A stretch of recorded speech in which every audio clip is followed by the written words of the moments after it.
นนี้ตีมวยอยู่หน้าน้ำได้กีฬาเรื่องของเกียรติสวัสดิ์คุ้มห้าแล้วคุ้มห้านี่ก็กำลังเกี่ยมอยู่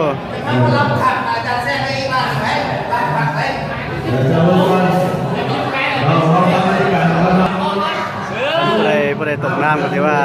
แพ้ได้